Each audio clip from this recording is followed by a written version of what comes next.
Very good morning students. આગળના લેક્ચરમાં આપણે કોશરસ પટલ વિશેના બે મોડેલ જોયા. એક તો સેન્ડવિચ મોડેલ અને બીજું હતું રોબર્ટ્સને આપેલું એકમ પટલ સંકલ્પના. આજે વાત કરીશું સિંગર અને નિકોલ્સને 1972માં કોશરસ પટલ અંગેનું સર્વસ્વીકૃત મોડેલ આપ્યું હતું, જેને ફ્લુઇડ મોઝેઇક મોડેલ તરીકે ઓળખવામાં આવે છે. આ મોડેલ અત્યાર સુધીનું સર્વસ્વીકૃત મોડેલ છે, એટલે કે એ યુનિવર્સલી એક્સેપ્ટેડ મોડેલ છે. આ મુજબ એવું રજૂઆત થાય છે કે protein iceberg in a sea of phospholipid, એટલે કે ફોસ્ફોલિપિડના દરિયામાં પ્રોટીનના આઇસબર્ગ અથવા પ્રોટીનની હિમશિલાઓ તરતી હોય એવું લાગે છે. તો આ મોડેલ જે છે તેની કમ્પેરિઝન આપણે ગુલાબજાંબુ સાથે કરી શકીએ કે ખાંડની ચાસણીમાં ડૂબેલા ગુલાબજાંબુ. તો ખાંડની ચાસણી એક ઇવન ફ્લુઇડ છે કે જેની અંદર ગુલાબજાંબુ પ્રોટીનની જેમ તરતા અથવા તો અર્ધતરલ માધ્યમમાં ગતિ ક્ષમતા ધરાવે છે.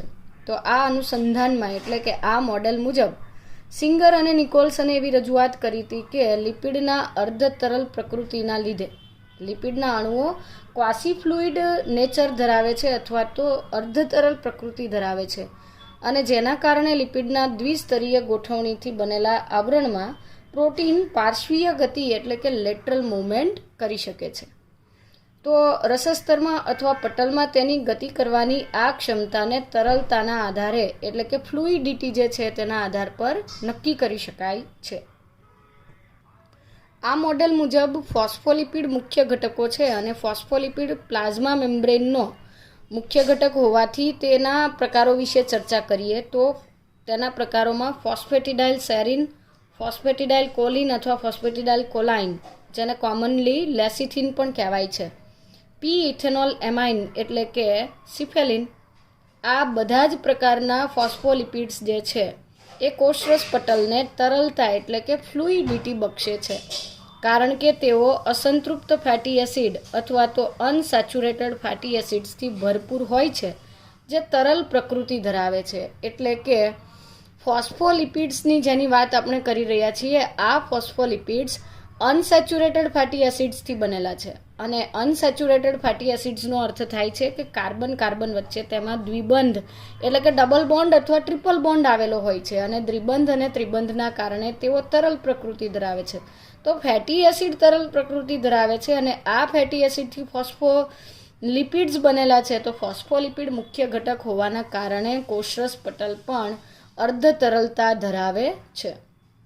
આ ફોસ્ફોલિપિડ મુખ્ય હોવાની સાથે સાથે કોશરસ પટલમાં કોલેસ્ટ્રોલ પણ આવેલું હોય છે, અને આ કોલેસ્ટ્રોલ જે છે એ ફોસ્ફોલિપિડ કરતાં પ્રમાણમાં સઘન છે એટલે કે સોલિડ છે, અને તે પટલને સ્થાયિત્વ બક્ષે છે. That means it provides stability to the membrane.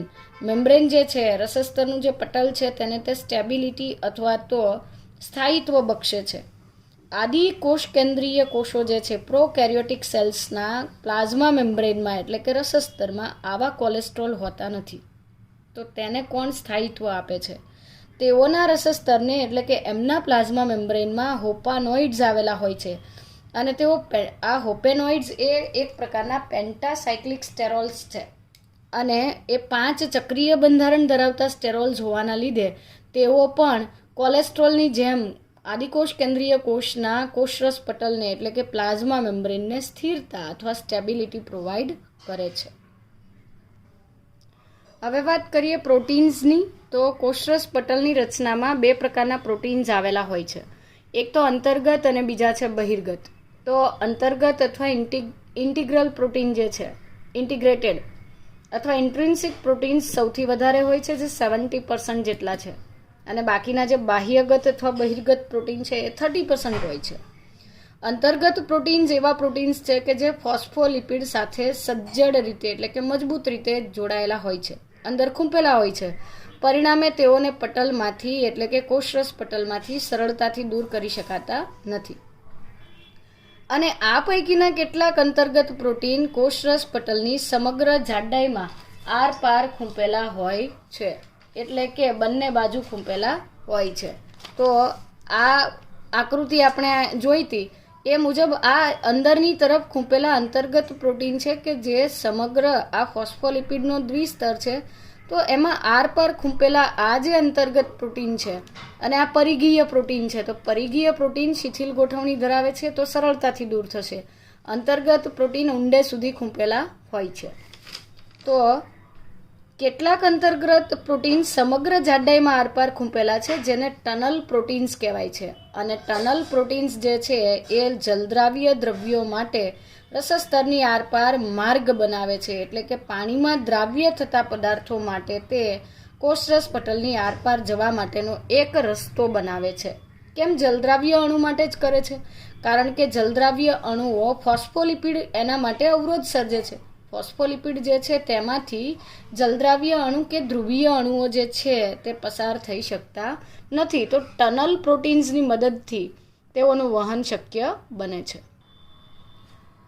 આ અંતર્ગત પ્રોટીન પૈકીના કેટલાક પ્રોટીન રસસ્તરમાં બહારથી અંદર તરફ લંબાયેલા હોય છે, જેને ટ્રાન્સમેમ્બ્રેન પ્રોટીન્સ અથવા તો પાર પટલ પ્રોટીન કહેવામાં આવે છે.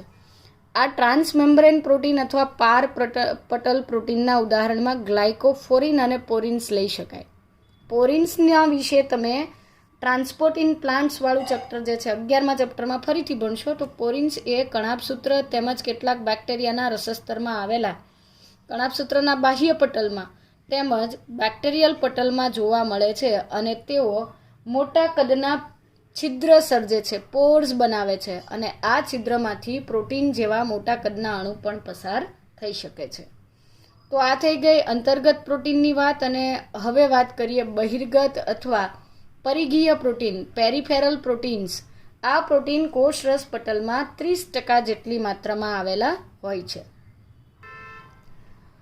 તો બહિર્ગત પ્રોટીન જે છે એ ઉપર છલ્લી ગોઠવણી ધરાવે છે અને તેઓને સપાટી પરથી સરળતાથી જુદા કે છૂટા પાડી શકાય છે. આવા પ્રોટીન્સના એક્ઝામ્પલમાં આપણે લઈ શકીએ પરમિએઝ. પરમિએઝીસ અને ટ્રાન્સલોકેઝ આ બે ઉત્સેચકો છે કે જે વિવિધ અણુના વહન માટે વાહક અણુ તરીકે વર્તે છે અને કોષમાંથી અંદર બહાર અણુઓની લેવડ દેવડ કરાવે છે. સ્પેક્ટ્રિનની વાત કરીએ. સ્પેક્ટ્રિન એ કુંતલાકાર એટલે કે હેલિકલ પ્રકારના બહિર્ગત પ્રોટીન છે. જુઓ, સ્પેક્ટ્રિન એ બહિર્ગત પ્રોટીન છે જે કોષરસ સ્તરના કોષરસ બાજુએ આવેલું હોય છે, સાઇટોપ્લાઝમ બાજુ, નહીં કે કોષની બહારની તરફ, અંદરની તરફ આવેલું પ્રોટીન છે. અને આ સ્પેક્ટ્રિન કોષરસ કંકાલ એટલે કે સાઇટોસ્કેલેટનનો હિસ્સો છે. આ સ્પેક્ટ્રિન પ્રોટીન ફક્ત કોષરસ તરફ જોવા મળે છે, બહારની તરફ જોવા મળતા નથી. ફોસ્ફોલિપિડનું બનેલું દ્વિસ્તર જે છે, બાયલેયર જે છે, એ તરલ ગુણધર્મ ધરાવે છે, પરંતુ ફ્લિપ ફ્લોપ પ્રક્રિયા પ્રોટીન માટે થવા દેતું નથી. હવે ફ્લિપ ફ્લોપનો અર્થ થાય છે કે એકલ જે અણુ છે, મતલબ કે આ દ્વિસ્તરીય બંધારણ છે. ધારો કે હું લિપિડનું ફ્લિપ ફ્લોપ મુવમેન્ટની વાત કરું તો આ લિપિડનો અણુ આ પોઝિશન પર છે, આ નીચેનો અણુ આ કન્ડિશનમાં છે, આ અણુ અહીંયા જતો રહે, આ અણુ અહીંયા આવતો રહે.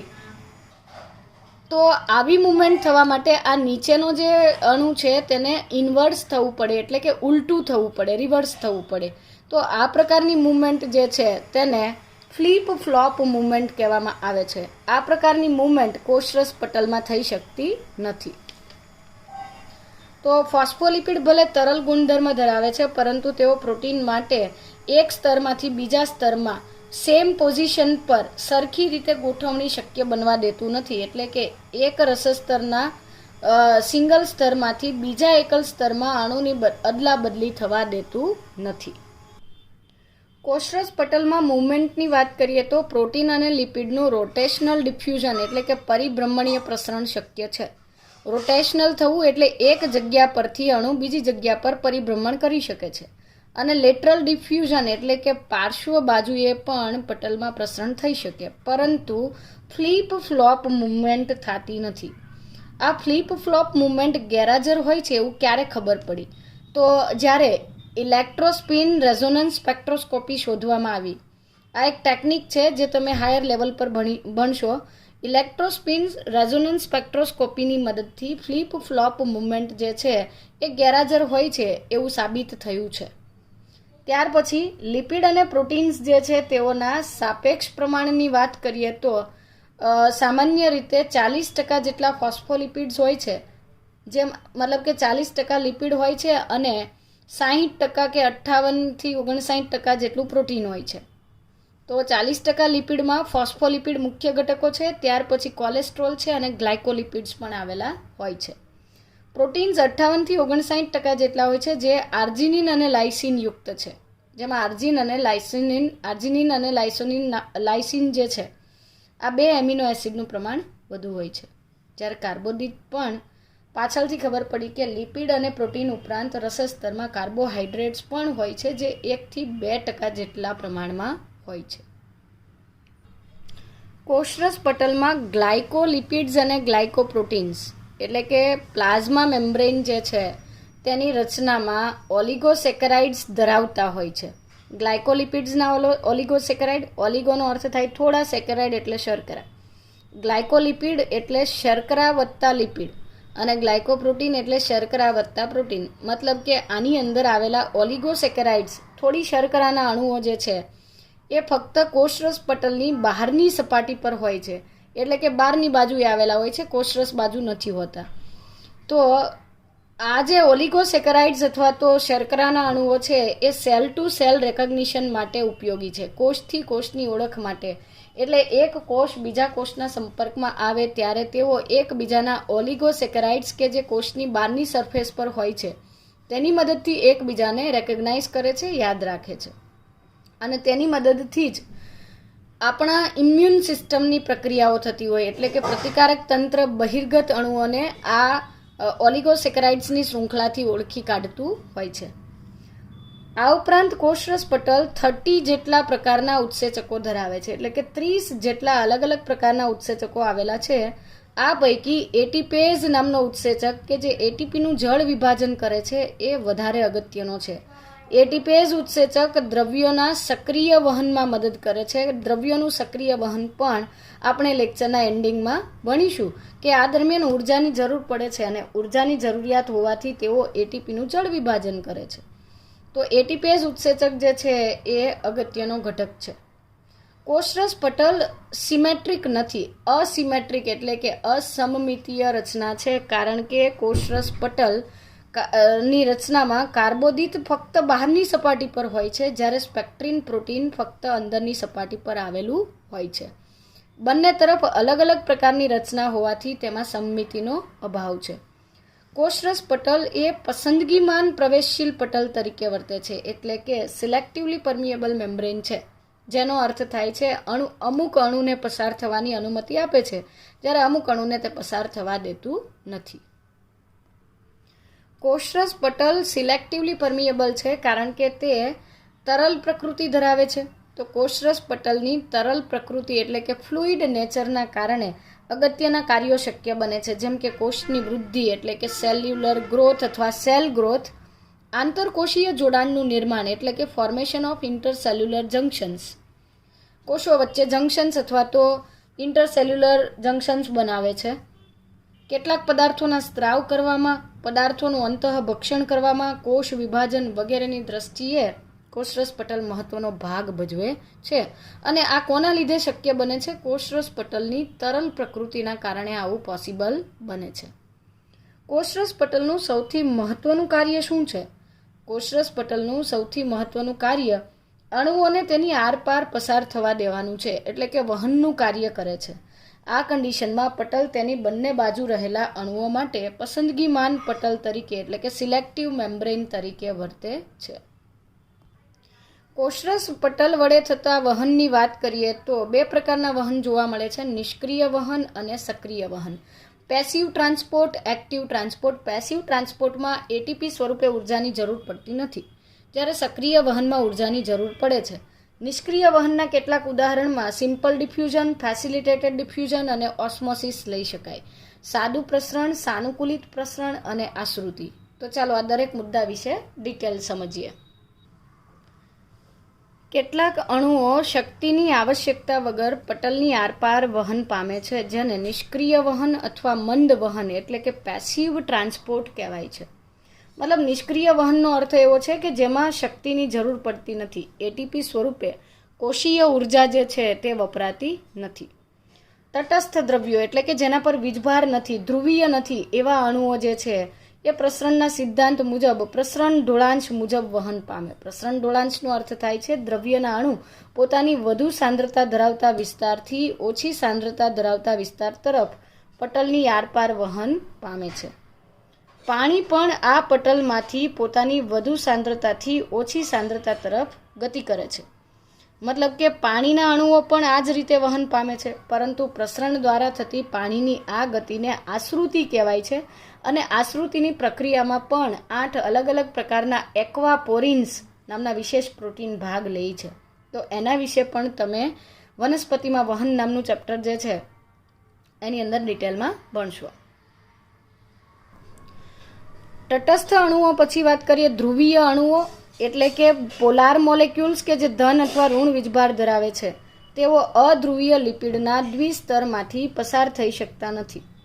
આવા અણુઓને પટલમાંથી પસાર થવા માટે વાહક પ્રોટીન અથવા કેરિયર પ્રોટીન કે જે પટલમાં ખૂંપેલા હોય છે તેની મદદથી પટલમાંથી સાનુકૂલિત વહનની જરૂર પડે છે. એટલે કે જે અણુઓ ધ્રુવીય છે, પાણીમાં દ્રાવ્ય અણુ માટે ફોસ્ફોલિપિડ અપ્રવેશશીલ બને છે. આવા અધ્રુવીય અણુઓના વહન માટે લિપિડમાં અવરોધ સર્જાય છે, તો તેના માટે વાહક પ્રોટીનની જરૂર પડે છે. અને આવા વાહક પ્રોટીનની વાત કરીએ તો આ જે ટનલ પ્રોટીન જે છે અથવા કોષરસ પટલમાં ઊંડે સુધી ખૂંપેલા જે પ્રોટીન છે એ પ્રોટીન આ પ્રકારના વહનમાં મહત્વનો ભાગ ભજવતા હોય છે. તો આ થઈ ગઈ વાહક પ્રોટીનની મદદથી થતું સાનુકૂલિત પ્રસરણ. આ પ્રકારના વહનમાં પણ ઉર્જાની જરૂર પડતી નથી, કારણ કે આમાં પણ ધ્રુવીય અણુ પોતાની વધુ સાંદ્રતાથી ઓછી સાંદ્રતા તરફ ગતિ કરે છે.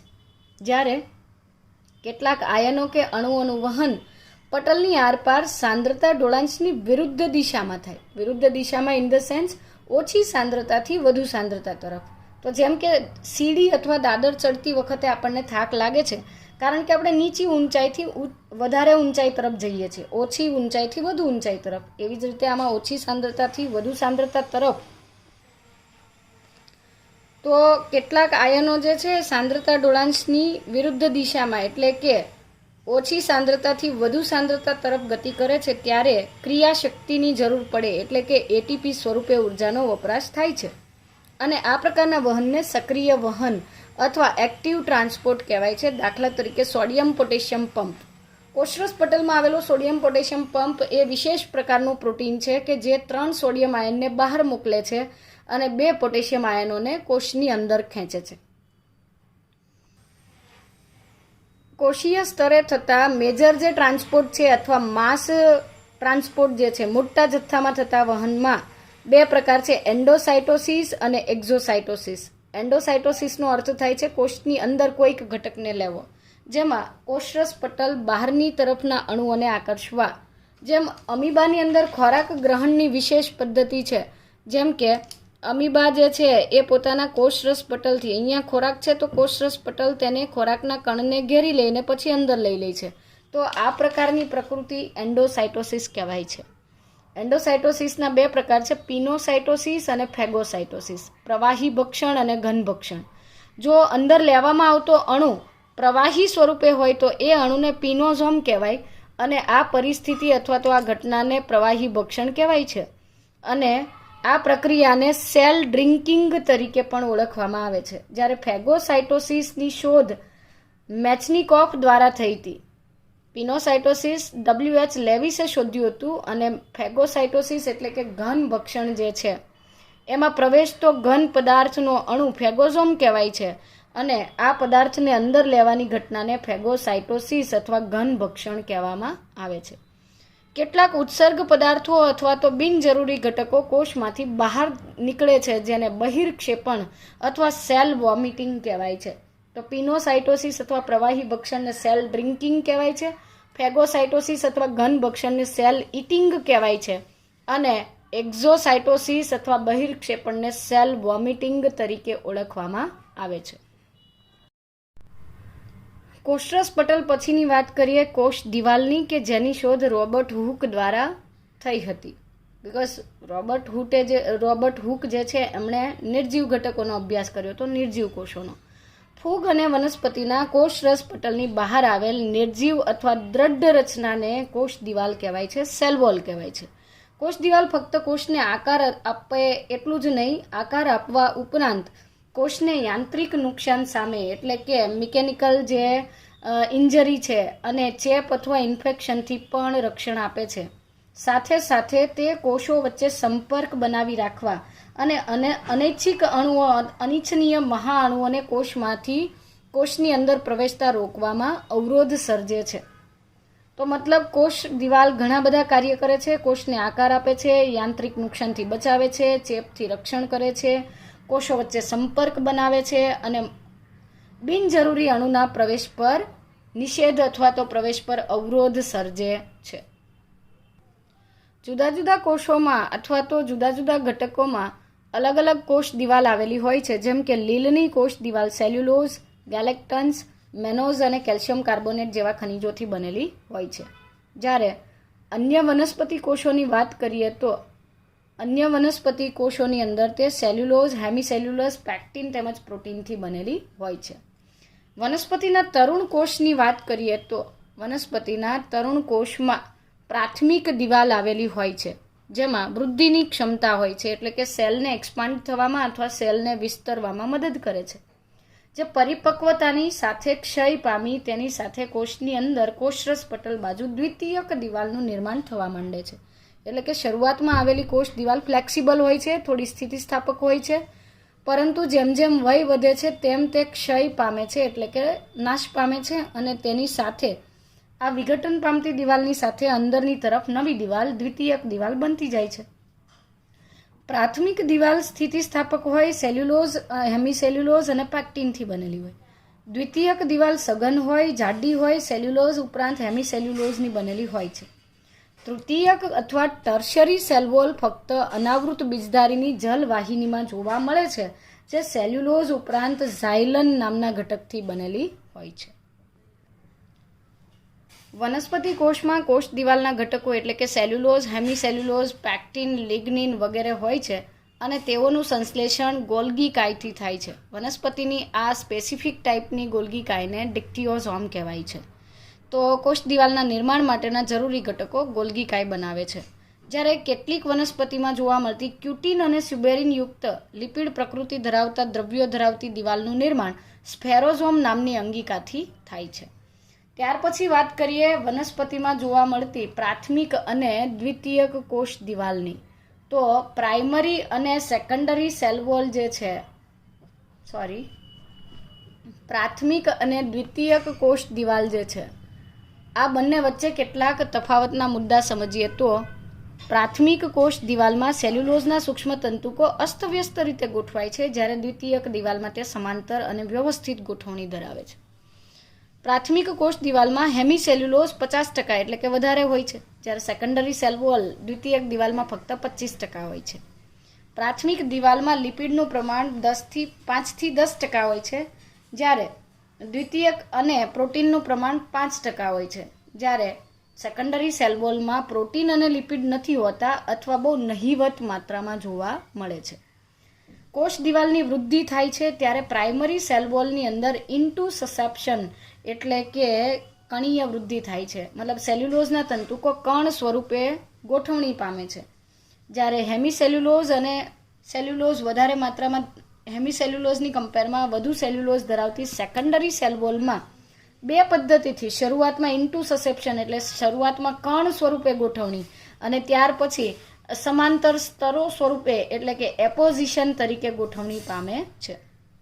પ્રાથમિક કોષ દિવાલ બધા વનસ્પતિ કોષમાં હોય છે, જ્યારે દ્વિતીયક કોષ દિવાલ વર્ધનશીલ પેશી સિવાયના કોષો સ્થાયી પેશીમાં હોય પરંતુ વર્ધનશીલ પેશીમાં હોતી નથી. હવે વાત કરીએ કોષ દિવાલને સાથે તેના અગત્યના ઘટકની એટલે કે મધ્યપટલ. તો મધ્યપટલ અથવા મિડલ લેમેલા છે એ મુખ્યત્વે કેલ્શિયમ પેક્ટેટનું બનેલું સ્તર છે, જે નજીકના કોષોને એકબીજા સાથે સંપર્કમાં રાખે છે, સિમેન્ટ જેવું કાર્ય કરે છે. તેને પ્લાન્ટ સિમેન્ટમ પણ કહેવામાં આવે છે. કોષ દિવાલ તેમજ મધ્યપટલની આરપાર રહેલા કોષરસ તંતુ આજુબાજુના કોષના કોષરસને સંપર્કમાં રાખે છે. તો એના વિશે ચર્ચા કરીએ કે બે નજીકના કોષો જે છે, ધારો કે આ એક વનસ્પતિ કોષની વાત કરીએ કે જે એવો કોષ છે કે જે બાજુના કોષ સાથે કેટલાક અંશે જોડાણ ધરાવે છે. જેમ કે આ કોષ જે છે તો આ કોષ તેના બાજુના કોષ સાથે કોન્ટેક્ટમાં છે અને એમની વચ્ચે કોષ રસ તંતુ આવેલા છે. અહીંયા મધ્યપટલ છે પણ મધ્યપટલ સળંગ નથી હોતો, ત્રુટક હોય છે. એમની બંનેની વચ્ચે જે સેતુ છે એ કોષની આરપાર અથવા બે નજીકના કોષો વચ્ચે દ્રવ્યોની આપલે કરવામાં મદદ થાય છે. તો કોષ દિવાલ તેમજ મધ્યપટલની આરપાર રહેલા કોષરસ તંતુ અથવા પ્લાઝ્મોડેસ્માટા આજુબાજુના કોષોના કોષરસને એકબીજાના સંપર્કમાં રાખે છે. ત્યાર પછી મુખ્ય અંગિકાની ચર્ચા કરતા પહેલા સમજીએ અંતઃપટલમય તંત્ર, એન્ડોમેમ્બ્રેન સિસ્ટમ. સુકોષ કેન્દ્રીય કોષમાં અંતઃકોષરસ જાળ, ગોલ્ગીકાય, લાઇસોઝોમ્સ અને રસધાની જેવા પટલમય અંગિકાના સંકુલને એન્ડોમેમ્બ્રેન સિસ્ટમ કહેવાય છે. કોષમાંની બધી જ અંગિકાઓ તેઓની રચના અને કાર્યોની દ્રષ્ટિએ જુદી હોય છે, એટલે કે દરેક અંગિકાના કાર્ય જુદા છે. આમ છતાં કેટલીક અંગિકાઓ એકબીજા સાથે હળી મળીને અંતઃપટલમય તંત્ર એટલે કે સાથે મળીને એન્ડોમેમ્બ્રેન સિસ્ટમ બનાવે છે. કારણ કે આ એવી અંગિકા છે કે જેમના કાર્યો એકબીજા સાથે સંકળાયેલા છે.